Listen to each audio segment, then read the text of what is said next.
Hi guys, welcome, thanks for watching my video and welcome to my channel. Today we're going to be reviewing the HD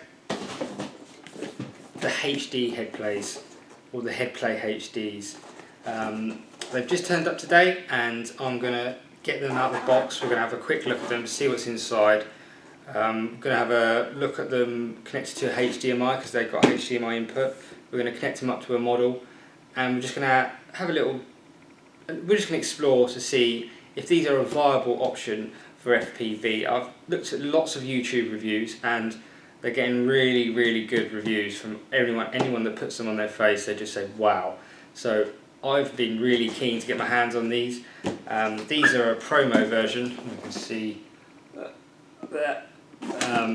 These were sent to me by Range Video. I got them on at a bit of a discount because they're a promo release copy. They're exactly the same, no different from the retail version, so there's no technical difference. So if you want to get a pair of these then and you want to find out whether they're any good, then maybe this review's for you. So let's get started.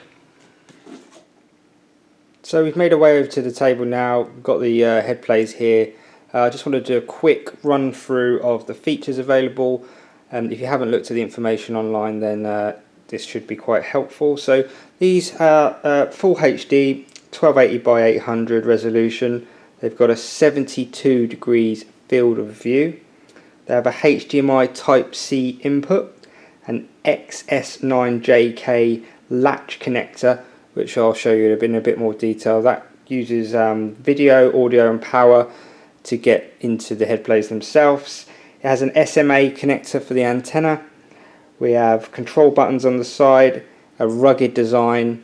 It's very light. It's got an adjustable strap, 32 channels, 5.8 gigahertz built-in receiver, an 8-segment display at the speakers, and it comes with a 2S LiPo battery, which is great because I can also use those for my Sky Zones.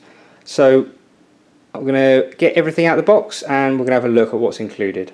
Cool, so we've got everything out on the table now. You can probably see each component there. We've got a rather basic HeadPlay sort of bag, I guess. It's fairly thin. I wouldn't really say it's fit for purpose. It's kind of just a novelty thing they've stuck in there just so it's not just stuffed in a box basically. I suggest getting a hard case or something a bit more sturdy because this is quite delicate. I would say this is quite light and delicate, and I wouldn't want it being bashed around in a bag. So the bag that it's shipped with, I would just say throw it away because it's not fit for purpose. We've got a couple of cables there. We've got this one here which has the XS9JK latch connector on it. This one is not really used unless you're going to be putting in external video and audio. Obviously the yellow for the video and the white for the audio. So it looks like it's mono only. It's not a stereo connection, but I don't really think that matters because it's probably just the single speaker in the top of the HeadPlays there. This cable here is a USB female and a small little JST type connection on the end, and I can't actually see anywhere where this plugs into externally, so I assume you have to take it apart to use this, maybe to upgrade firmware. Not too sure, so I'll try and find out exactly what that's for and where that goes in a bit. We have these foam inserts which are used to put around the face part of the HeadPlays, which allows them to be a little bit more softer and easier on the face. You've got two different ones. I don't know if you can see they're slightly different thicknesses. That's the bottom one there, and then the top one there. The top one's obviously the thicker one. Identical in shape, so it really just depends on how it feels on your face, and if you need the thicker ones, then maybe you can put. I don't know if you can buy. I assume you can buy these extra ones of these. So if you find that they start to deteriorate, you can replace them fairly easily.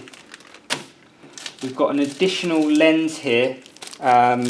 This is the F330 lens, and if you put this in, this will reduce the field of view a bit. If it's a little bit big in the face, you can reduce it down, reduce the magnification down using these lenses. It comes with lens already fitted in there, and I will probably stick with the ones that are in there, but we'll see what they look like with the lens in there, and we'll decide on that in a bit later.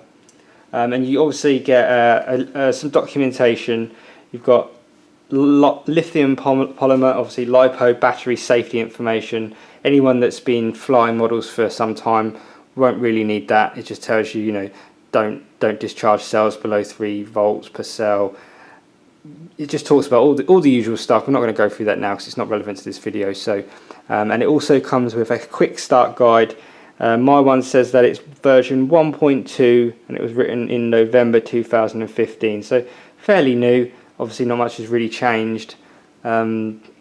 So the documentation is still relevant. It's not a problem there. And that's about it. That's all you get in the box.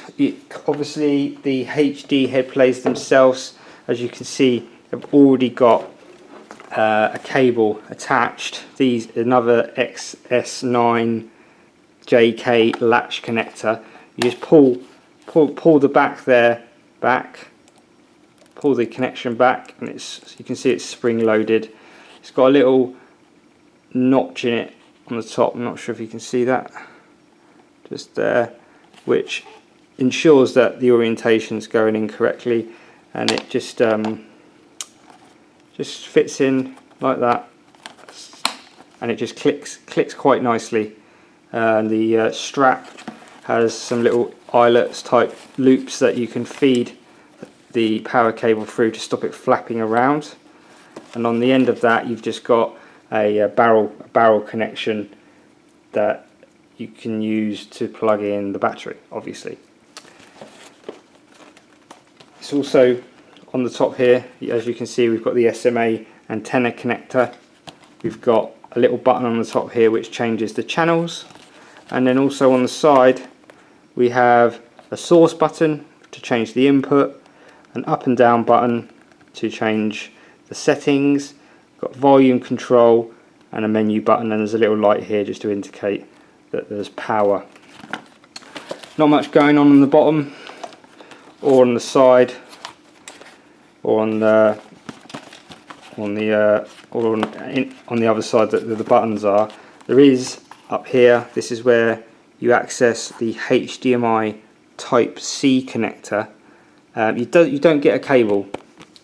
That's one thing I was a little bit surprised about, that they don't give you a cable, but they do give you an antenna, but I've left that out because I'm going to use a different antenna for this. So everything in the box should get you started. They've stuffed it with some bubble wrap there just to protect the lens. I don't know if you can just see inside there. You can see the plastic lens over here. You can quite easily just go in there and clean it if you want. There's quite a lot of space. Enough space here if you wear glasses that you can put these on over the top of glasses, and that is one of the big things that one of the reasons that people have been buying these is because they can use them over their existing eyewear. So if you've got hot glasses, you should have no problem. Obviously contact lenses is not an issue anyway, so that's really good. Quite like that. The strap feels pretty strong. Good quality elastic. I've heard somewhere, I read somewhere that this is it's the same straps used with GoPro equipment, and you can probably tell there that looks awfully familiar in terms of the GoPro mounts. So it's interesting. Maybe they have just literally just bought a load of GoPro straps and strapped them in. My first impressions is it's quite big, much larger than the Sky Zones. The Sky Zones are probably a third, if not less, of the size, but they're very light because obviously they're just made out of this sort of this foam. My brother said they're cheap. They look cheap, and to some degree I'd have to agree, but in other ways I think that what you're getting for your money is a really nice bit of kit. The screen size on it is obviously huge. It's not dual eyes, so I don't, you both eyes are looking at the same screen. And my brother, who has tried my Sky Zone, said that he found these to be much easier on the eye, and he thinks he was unable to use the Sky Zones. He said that they were just too awkward, which I find them fine, but he says he thinks he would be able to fly much better with these. And I'm going to let him have a go, obviously, to find out. So first impressions are they're pretty cool. I like them. So it looks like a good purchase. Obviously time will tell, and the proof is in the pudding, as they say. So we'll get these foam inserts stuck on, and we'll get something fired up. So as you can see, I've got the foam bits all out the bag now, and I've laid them all out, and we've got, exactly as we said, we've got two sets. We have the thinner ones and the thicker ones. So now they're out of the packet, I can properly show you the thickness difference. It's quite substantial. It's almost double the thickness. So almost, it's not quite, it's almost. You can see here the different layers of foam, and the top layer is exactly the same thickness as this one. It looks like they've literally just stuck one of these on top of another bit, which is fine, it works. It's using 3M, as you can see, 3M double coated tissue tape. So I'm a big fan of the 3M adhesives. They're really good, they're really strong, so that should stick on pretty well. But it does look like we've got a bit of a jigsaw puzzle here to work out where these go, but I can see already that this one obviously goes here, and then these little ones go here and here. I think I'll go with the thicker ones, because I quite like the thick. I think I quite like to have the feeling of them sort of sucked onto my face. It also might help to make sure there's no light leaking through, because that's one thing that really annoyed me with my Sky Zones, was where the antennas screwed on around, obviously not on these but on my Sky Zones, where around the edge of the SMA connector, light seeps through. And it's only a small amount of light, but when the rest of the goggles are completely dark and you can see this tiny little bit of light behind it, it can actually be quite distracting. It's not so bad when you actually got something on the screen on the Sky Zones. It tends to be more obvious when there's nothing on the screen. So I think it might help if, to ensure there's no light leaking in from the other side, from behind me, to use the thicker foams. So I'm going to stick these on now. Hopefully it's fairly easy. So yep, they're peeling off quite nicely. Being very careful not to touch it. The more you touch it, obviously, the less sticky it gets. Which is actually quite difficult now, because I have to touch it. I haven't got much choice.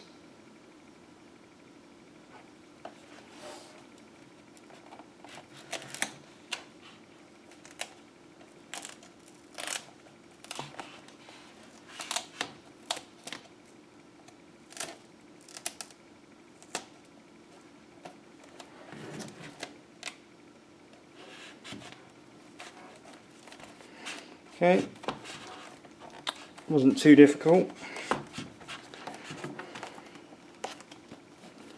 Make sure they're well stuck down. It's just going to be interesting, because I've just found out that I'm going to be racing in about 3 weeks for the very first time. So it's going to be interesting to find out what I eventually choose to take with me. have a feeling it'll still be the Sky Zones, just because I don't want to look like the only one, the odd one out. So with the main bit of foam on now, I'm going to put on these little bits.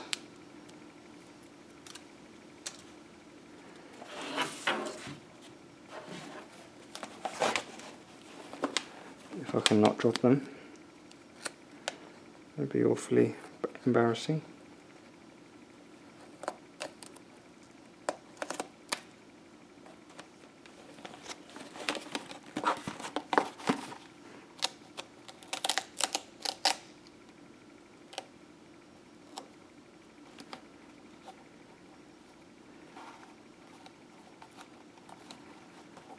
Okay, I'm happy with that.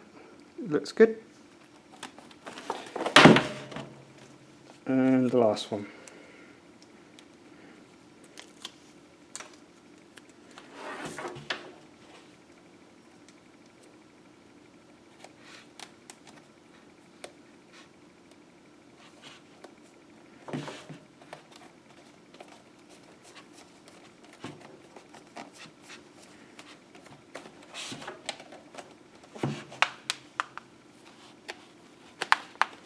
Okay, so both bits of foam on.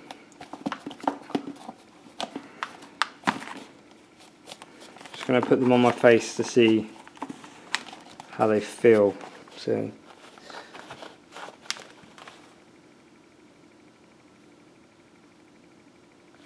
yeah, really happy with that. No light whatsoever.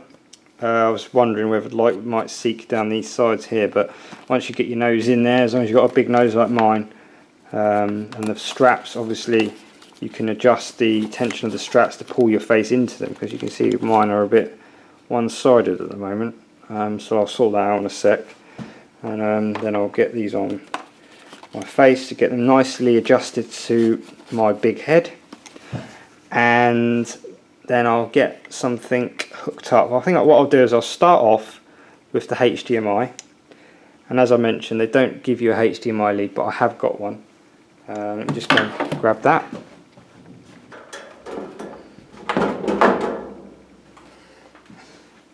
Here it is here. So this is just a lead that I had lying around at home. As you can see, it's the Type C HDMI is the smaller one, and this just goes into a standard HDMI, and I've got one of these little I think it's a male to male that just clips in there, and that allows me just to put a standard HDMI lead into there, and then that plugs in there. What I have found is that getting this cable into that hole is actually fairly tricky, because depending on the size of the casing around your HDMI lead, it can be quite difficult. It took me quite some time earlier when I was practicing putting this together. As you can see, I'm struggling again. So it's a little bit worrying, because you don't. There you go, in. So because you don't want to push too hard and break the HDMI connection off the board inside. So I really wouldn't want to be plugging that in too often, to be honest. If I was going to use HDMI a lot, I would end up trying to fit a cable somehow permanently to the head plays, because otherwise that's just going to get ruined, and that wouldn't be good, obviously, because it's not replaceable.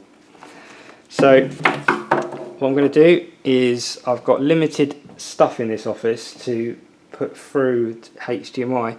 Well, I have got my Mac, so I'm going to fire the Mac up and I'll plug in the HDMI, and I'll see if we can see what we can see on screen.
So guys, that just about wraps everything up. I'm just going to do a bit of a closing statement. I'd say if you really want to buy these, then just do it. They look like an amazing product. The screen's big, the quality feels good, they're really light. Although the size is big, they're light, and so don't be put off by their size. If you can get past the fact that you're going to look like a bit of a weirdo, I guess, with these strapped to your face, but let's be honest, anyone that flies FPV doesn't really care about that. So just go and get them. I got mine for around about £200. I think they're retailing in the States for $250. I had to pay import duties and tax and stuff to get them to here in the UK. But all in all, they're really good. I'm really happy. You can get these from rangevideo.com. I think they're the only distributor of these. So yeah, enjoy. Thanks for watching. Make sure you like the little red button down there. Like and subscribe for more videos from myself. And yeah, thanks for watching.